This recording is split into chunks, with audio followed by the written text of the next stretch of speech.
नमस्कार दोस्तों, आज हम करेंगे FTIR स्पेक्ट्रोस्कोपी जो है पर्किन एल्मर का। पर्किन एल्मर इसका मॉडल नंबर ये लिखा है स्पेक्ट्रम 65 FTIR स्पेक्ट्रोमीटर।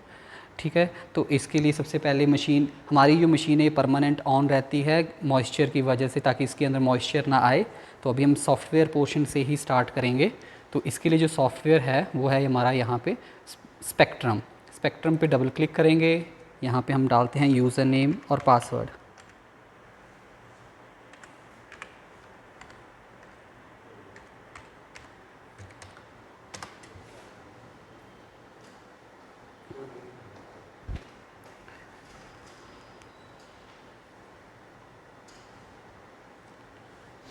यहाँ आप देख रहे हैं एक फ्रेम हमारा निकल के आया है।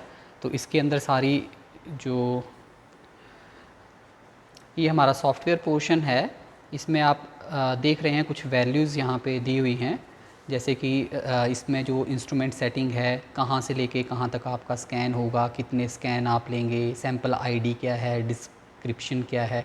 ठीक है, ये हमारा FTIR स्पेक्ट्रोमीटर है। ये आपका फोरियर ट्रांसफॉर्म इंफ्रारेड स्पेक्ट्रोमीटर। इसका मॉडल नंबर जैसे कि मैंने आपको बताया है SP65 है। तो उसी के अकॉर्डिंग ये इसमें इसकी देखेंगे आप, ये कनेक्टिविटी नीचे शो हो रही है SP65 के साथ। इंटरनल सेटिंग्स जैसे कि ये वैल्यूज़ यहाँ नीचे दी हुई है, मतलब आपका जो इंस्ट्रूमेंट है वो इस सॉफ्टवेयर के साथ कनेक्ट हो चुका है। अब इसमें भी आप देख रहे हैं कुछ वैल्यूज़ दी गई हैं, जैसे ये बैकग्राउंड है, स्कैन है, मॉनिटर है, X axis, Y cursor, level, इस तरीके की वैल्यूज़ हैं। तो इन सब को करने के लिए सबसे पहले हम क्या करेंगे, सैंपल प्रिपेयर करेंगे। उसके बाद आगे की जो वैल्यूज़ है मैं आपको बताऊंगा। लेकिन सबसे पहले सैंपल प्रिपेयर करने से पहले मशीन को जो है वो इनिशियल वैल्यू पे सेट किया जाता है, जैसे कि ऑटो ज़ीरो किया जाता है या ज़ीरो एरर लिया जाता है। तो उसी के लिए यहाँ पे एक ऑप्शन है हमारी बैकग्राउंड की। जैसे आप बैकग्राउंड पे क्लिक करते हैं, जो भी इसमें सेटिंग्स में कुछ गड़बड़ है या कुछ किसी वजह से कुछ रिस्ट्रिक्शन है या कुछ है, जैसे ज़ीरो वैल्यू जिसको हम कहेंगे, ज़ीरो एरर, वो यहाँ पे सेट हो जाता है। तो उसके लिए यहाँ पे हम देख लेंगे। सबसे पहले ये हमारा इंस्ट्रूमेंट है, this is the instrument FTIR spectrometer. और इसका ये जो है ये हम यहाँ पे सिलिका के थोड़े पॉट्स रखते हैं ताकि इसमें मॉइस्चर ना आए, क्योंकि अगर मॉइस्चर इसके अंदर आएगा तो इसमें फिर जो OH की पीक्स हैं वो ब्रॉड हो जाती हैं। तो यहाँ पे आप देख रहे हैं एक छोटा सा यहाँ पे कैबिन है, उसके अंदर ये एक स्लिट सी रखी हुई है। ये this is the sample holder, यही सैंपल होल्डर है जिसमें हमने यहाँ पे इसके अंदर जो है अपना सैंपल जो होगा, मतलब वो एक डाई की फॉर्म में होगा, डिस्क की फॉर्म में होगा।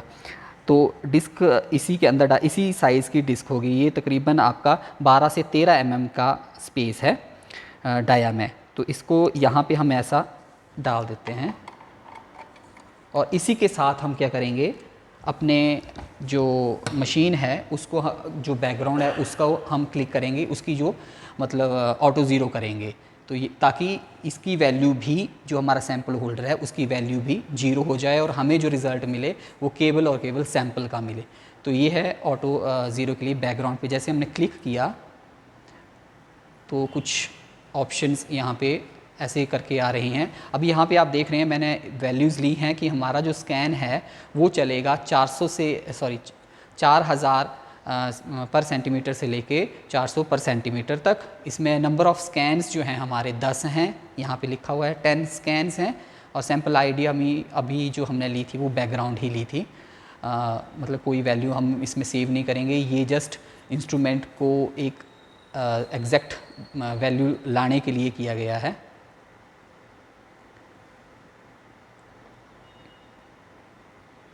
आप यहाँ पे नंबर ऑफ़ स्कैन्स अपने हिसाब से रख सकते हैं, जितने भी आपको स्कैन्स लें। अभी हमने एक स्टैंडर्ड सैंपल को हम करेंगे तो उसके लिए हम 10 जो इसमें एक स्कैन्स हैं ले रहे हैं, ताकि एक एवरेज सा वैल्यू हमें मिल जाए। तो ये हमारा बैकग्राउंड जो है वो स्कैन हो चुका है। अब हम सैंपल प्रिपेयर करेंगे और उसको इस इंस्ट्रूमेंट में रख के स्कैन करेंगे और आपको वैल्यूज़ जो है वो दिखाएंगे।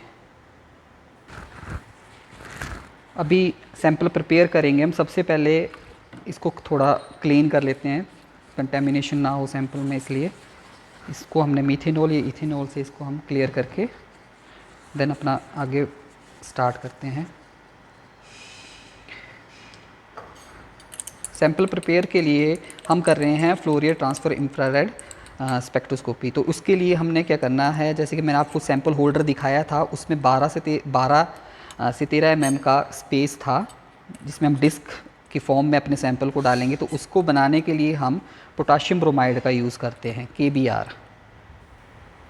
ये है आपका potassium bromide for IR spectroscopy के लिए है। तो इसमें हम थोड़ा सा पोटाशियम ब्रोमाइड डाल के उसमें अपने सैंपल को डालेंगे। इसमें हमें दो फ़ायदे हैं। एक तो IR में जैसे कि FTIR कर रहे हैं उसमें पोटाशियम ब्रोमाइड की पीक नहीं आती क्योंकि ये ट्रांसपेरेंट होता है, और हमारा सैंपल जो है बहुत कम क्वांटिटी में जो लगता है, क्योंकि इसमें जो सैंपल लगेगा कंज्यूम होगा उसको आप किसी और करैक्टराइजेशन के लिए यूज़ नहीं कर सकते क्योंकि रिवर्स नहीं मिलता।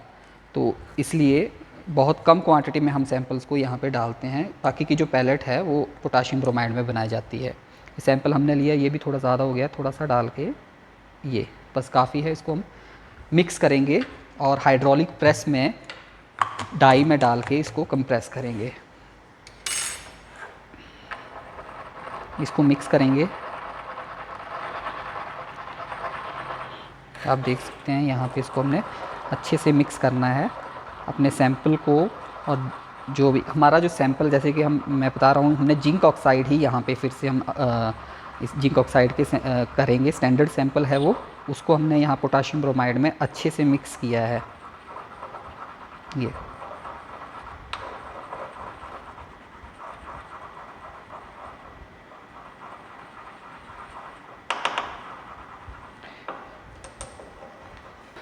ये हमारा डाई सेट है। इसमें 12 mm का जो जो हमारी डाई है इसकी हम पैलेट्स बना सकते हैं। ये 12 mm की इसका डायामीटर है डाई का। ये हमारी हाइड्रोलिक प्रेस है जिसके अंदर हम 20 टन का वेट अपने जो डाई है उसके ऊपर अप्लाई करेंगे।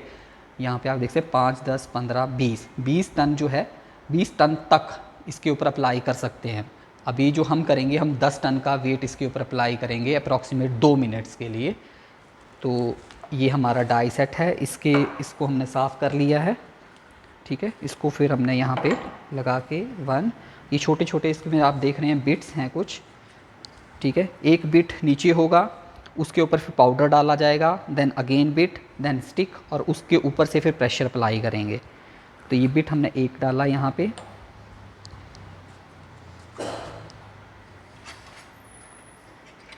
With the help of spatula इसको हम अच्छे से इसके अंदर डाल देंगे। जो हमने सैंपल, मतलब ये जो सैंपल हमारा है इसमें पोटाशियम ब्रोमाइड प्लस हमारा सैंपल है, तो इसको हमने इसके अंदर यहाँ पे डाल दिया। ये पोटाशियम ब्रोमाइड उतना ही लेंगे ताकि वो वेस्ट ना हो। जितनी आपको मोटी पैलेट बनानी है उसी के अप्रॉक्सीमेट हमने यहाँ पे अपना जो पोटाशियम ब्रोमाइड में सैंपल मिक्स किया है। ये देखिए, ये हमने उतना ही सैंपल यहाँ पे बनाया था ताकि एक मीडियम सी हमारी सैंपल पैलेट बन जाए। डालने के बाद इसके ऊपर हम दूसरा बिट लगाएंगे और ऊपर से एक स्टिक हम लगा देते हैं, ठीक है जी। और ये देखेंगे, ये एक सेफ्टी ग्लास है, इसको निकालेंगे। इसके अंदर हमने इसको इसके नीचे रखा, ऊपर से हमने इसको लॉक कर दिया, ऐसे टाइट करा है। यहाँ से इसको फिर से लॉक किया जाएगा है हाइड्रोलिक को, ये लॉक किया। अब सबसे पहले हम इसको यहाँ के ऊपर ये ग्लास लगाएंगे, ये सेफ्टी के लिए है ताकि कोई मिसहैपनिंग ना हो। और उसके बाद हम यहाँ पे प्रेशर अप्लाई करेंगे, इसको पुश करके। ये जैसे अभी पहुँचा ये 5 टन पे, और उसके बाद थोड़ा और प्रेशर अप्रॉक्सीमेट इस पे हमने, जैसे कि मैं आपको बता चुका हूँ, 10 टन का वेट हम लगा रहे हैं। 10 टन का वेट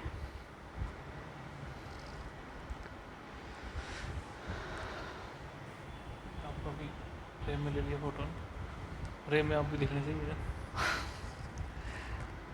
बंद है, फ्रेम में ना दिखे तभी तो मुझे। अभी जैसे कि मैंने आपको बोला, हमने यहाँ पे 10 टन का वेट अप्लाई किया था 2 मिनट के लिए। तो अभी हम इसको निकालेंगे पैलेट को। तो सबसे पहले इसको जो प्रेशर है इसका रिलीज़ किया जाएगा। ये प्रेशर रिलीज़ हो गया। देन इस ग्लास को हटा के इसको हम अनस्क्रू करेंगे इस तरीके से। उल्टा कीजिए। इसको रिमूव करने के लिए मतलब अब हम क्या करेंगे, नीचे से फोर्स अप्लाई करेंगे इस स्टिक पे। तो ये नीचे से स्टिक के ऊपर एक डिस्क है, उसके बीच में पाउडर है और उसके बीच ऊपर जो है एक अगेन एक डिस्क थी। तो उसी तरीके से इसको ऐसे रख के ये अप्लाई करेंगे इस तरीके से। हम ऐसे भी कर सकते हैं, जैसे धीरे धीरे हम नीचे से कर रहे हैं इसको अप्लाई धीरे धीरे। ये हाथों से हो जाएगा, ज़्यादा प्रेशर नहीं लगाते। ये जैसे कि आप देख रहे हैं ये इस तरीके से अभी हमारा आ गया। इसको स्लोली स्लोली निकाल के अब आप देख रहे हैं 2 बिट्स के बीच में हमारी जो पैलेट है वो ये है। ये पैलेट बन चुकी है। कितनी मोटी बनानी है आप अपने हिसाब से बना सकते हैं स्कैनिंग के हिसाब से। और उसके बाद इसको हमने इसमें सैंपल होल्डर में रख के देन ऊपर से ये कर दिया। ये हमारा सैंपल तैयार हो चुका है स्कैनिंग के लिए। हाँ, ये हमारा सैंपल होल्डर जैसे कि मैंने बताया, इसके अंदर हमारा सैंपल है, उसको अभी हम यहाँ पे रख देते हैं इस चैम्बर में और इसको बंद कर दिया। अभी जैसे कि मैंने आपको बताया पहले जब हमने इसका बैकग्राउंड स्कैन किया था, जैसे कि मैंने आपको पहले बताया कि यहाँ पे कुछ वैल्यूज़ हैं। जब हम बैकग्राउंड स्कैन कर रहे थे तो बैकग्राउंड हमने जो स्कैन किया था, मतलब हमने जो ज़ीरो एरर ज़ीरो वैल्यू जो सेट करी थी, तो वो थी हमारी यहाँ पे, जिसमें स्कैन स्टार्ट हो रहा था 4000 से 400 पर सेंटीमीटर पे 10 इसमें स्कैन्स चले हुए थे। ठीक है जी। तो अभी हम यहाँ पे सैंपल की आईडी डालेंगे, जिंक ऑक्साइड ZnO। अगर आप डिस्क्रिप्शन कुछ देना चाहते हैं तो यहाँ पे डाल सकते हैं, जैसे हमने लिख दिया डेमो, या कुछ भी आप डेट टाइम डाल के इसको लिख सकते हैं। उसके बाद हमने इसको करने के बाद आईडी डालने के बाद हमने क्लिक करना है स्कैन पे। ये स्कैन हमारा चल पड़ा।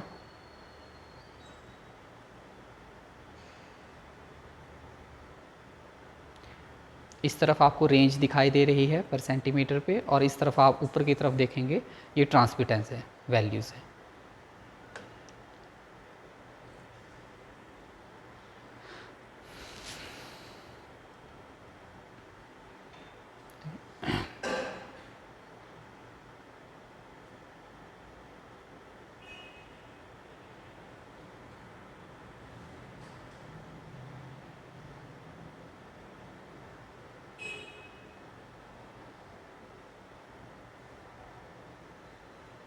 कि हमारे 10 स्कैन्स की हमने यहाँ पे वैल्यू सेट की है, तो 10 स्कैन यहाँ पे आएंगे, उसी के अकॉर्डिंग यहाँ पे आपको जो एवरेज पीक है वो दिखेगी। ये हमारे 10 स्कैन कंप्लीट हुए, तो ये हमें एक ग्राफ जो है वो मिलता है, जो है जिंक ऑक्साइड का, जो हमने जो हमारा सैंपल है, जो हमने नाम डाला था सैंपल, इसको हम कोई भी हो सकता है पाउडर फॉर्म का सैंपल।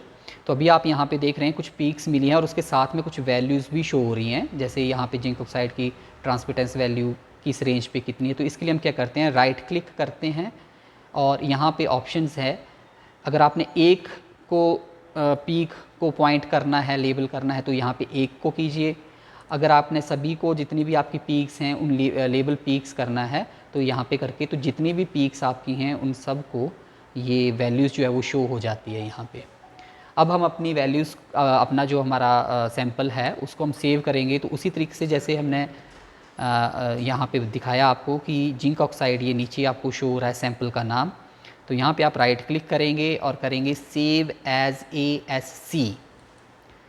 ASC करके यहाँ पे हम लोकेशन देंगे कहाँ पे हमें वो सेव करना है। तो यहाँ को फिर मैं यहाँ पे लोकेशन दे देता हूँ आज की डेट डाल के, 27/6/27/7/2024 जिंक ऑक्साइड, और इस फोल्डर को मैं ओपन करूँगा और इसके अंदर ये जिंक ऑक्साइड डाल के इसको सेव कर देते हैं। तो ये आपकी वैल्यूज़ सेव हो जाती हैं।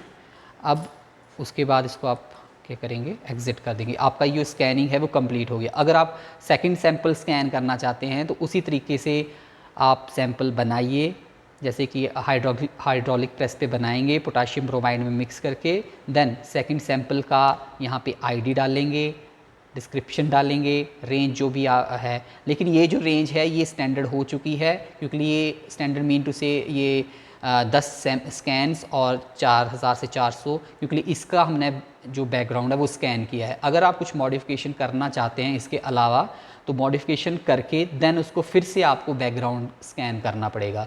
अगर आप इसी वैल्यूज़ पे स्कैन करना चाहते हैं तो आप नंबर ऑफ़ सैंपल्स कर सकते हैं जितने भी आप करना चाहें, उसको डिस्क्रिप्शन और आईडी डालते जाइए और स्कैन करते जाइए। आपको ये जो सेटिंग्स की है इस पे रिज़ल्ट मिलेगा। अगर आप कोई और सेटिंग पे करना चाहते हैं तो सेटिंग करने के बाद देन फिर से बैकग्राउंड करेंगे और बैकग्राउंड पे क्लिक करेंगे, स्कैन करेंगे मींस बैकग्राउंड स्कैन करेंगे और फिर से सैंपल स्कैन कर सकते हैं। और इस तरीके से आपने सैंपल सेव किया तो फिर सैंपल सेव करने के बाद आप क्या करते हैं, इसको एग्ज़िट कर देते हैं। ये एग्ज़िट, ये कह रहा है exit without saving data sheet. अगर आप करना चाहते हैं डाटा शीट तो कर सकते हैं। यहाँ पे वही है कि मतलब जो आपने सेटिंग्स की हैं उसको नेक्स्ट टाइम भी आप चाहते हैं तो सेव कर दीजिए, नहीं चाहते तो एग्ज़िट विदाउट सेविंग करके इसको एग्ज़िट कर दीजिए, ये बंद हो जाता है। आपका लोकेशन वही से हम देख सकते हैं यहाँ पे कहाँ पे हमारा डाटा हमने सेव किया था। ये हमने इसके अंदर डॉक्टर राज बहादुर के अंदर यहाँ आज की डेट डाली थी 27/7 डाल दी, ये 26 थी। ये हमारा डाटा आ चुका है। ये डाटा आप देखेंगे एक्स और वाई एक्सिस का जैसे इसमें है। इसको आप ओरिजिन पे जो एक प्लॉटिंग सॉफ्टवेयर, रिसर्च सॉफ्टवेयर है उसमें प्लॉट करके फिर इसकी वैल्यूज़ जो है निकाल सकते हैं। ठीक है जी, ये थैंक यू।